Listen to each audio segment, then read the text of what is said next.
तपाईले कहिले यस्तो मेसेज पाउनु भएको छ तपाईको ई-सेवा खाता बन्द हुँदैछ वा खल्ती भेरिफाई गर्नुहोस् डरलाग्दो लाग्छ नि सावधान रहनुहोस् यस्ता मेसेजहरू फेक हुन सक्छन् यो नै हो एक प्रकारको फिशिङ अट्याक जहाँ तपाईलाई झुक्क्याएर फेक लिङ्कमा क्लिक गर्न लगाइन्छ क्या अनि तपाईको आइडी पासवर्ड सबै चोर्छन् यस्तो लिङ्क खोल्दा वेबसाइट असली देखिन्छ पुरै हो कि जस्तो देखिन्छ सेम टु सेम जस्तो बनाएका हुन्छन् तर यो नक्कली हुन्छ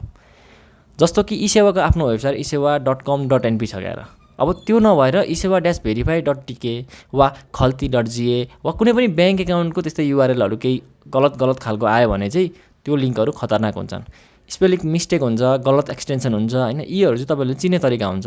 ल्यापटपमा हेर्नु भने माउसलाई यसो लाग्नु भने त्यही लिङ्क थाहा हुन्छ क्लिक गर्नु अगाडि पनि थाहा पाउन सक्नुहुन्छ यदि गल्तीले क्लिक गरिसक्नु भयो भने चाहिँ के गर्ने त्यतिबेला चाहिँ तुरुन्तै पासवर्ड चेन्ज गर्ने टु फ्याक्टर अथेन्टिकेसन राख्ने एकाउन्ट एक्टिभिटी मोनिटर गर्ने टु फ्याक्टर राखेपछि चाहिँ एकदमै मजबुत हुन्छ है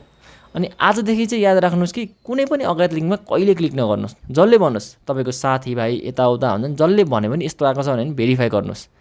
यदि तपाईहरु यस्तो केसमा फस्नु भएको छ भने चाहिँ एकचोटी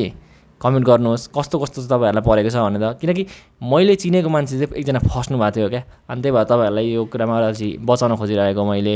सो यो कुरा चाहिँ आफ्नो साथीभाइसँग पनि शेयर गर्नुस् र यस्तै भिडियोहरु अरु चाहनुहुन्छ इन्फर्मेटिभ भिडियो रमाइलो भिडियोहरु चाहनुहुन्छ भने चाहिँ मलाई फलो गर्नुस् हस्त नमस्ते tata see you in the next one